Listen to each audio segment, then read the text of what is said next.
ካለው አባቱ ሁሌም እንደሚያደርገው ቅዳሜና እሁድ የከፋን ግዛት ሲያካልሉ ነው የሚውሉት ፍለጋ።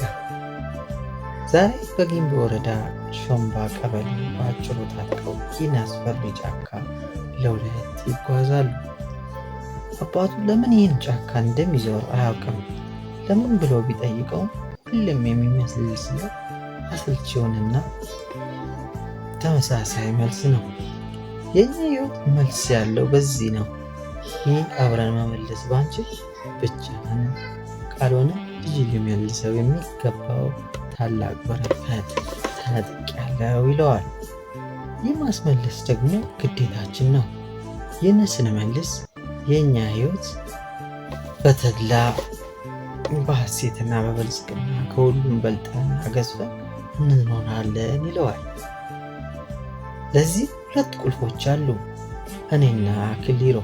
ሀብቱ ያንተ እንዲሆን ከፈለግ ክሊሮና ቤተሰቡን ከዓይን እንዲሰወሩብህ እንዳትፈቅድላቸው ይለዋል። ካለው ታዲያ ቁልፉን ካገኘው ምንድን ነው የምንፈልገው? አባቱን ቀና ብሎ እያየው አባቱ ልጁን አዘቅዝቆ እያየው ካህኑን አለውና ወደ ጫካው አመሩ። ይህ የድሮ አባቶቻችን ጠላት ዶግ አመድ ለማድረግ የሚጠቀሙበት የሰለጠነ ወታደራዊ ስልት ነው። ህሪዮ ይባላል። ጠላትን ለማሸነፍ አስቸጋሪውን ስልጠና ፈረሳቸውና እነርሱን ብቁ ያደርጋሉ። ጠላት ሲመጣ በፈረሳቸው ሽምጥ ይጋልባሉ። ጠላት ፈርተው የሚፈረጥጡ ይመስላቸዋል፣ ያሳድዳል።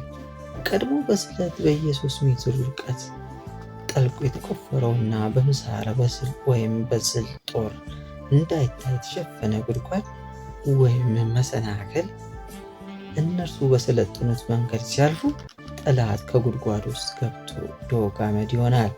ድንበራቸውም ሰላም። እናም ልጅ ቀላሉ ህይወት ለሰነፎች ተውላቸው። አስቸጋሪ ህይወት በጽናት ታግለ የራስ ማድረግ አለብህ። ያኔ ለማንም የማትበገር ለማንም የማትደነግጥ ልበ ሙሉ ትሆናለህ። ፈተና ሲገጥምም ልትደሰት ይገባል። ስታልፈው ታላቅ ደስታ አለና።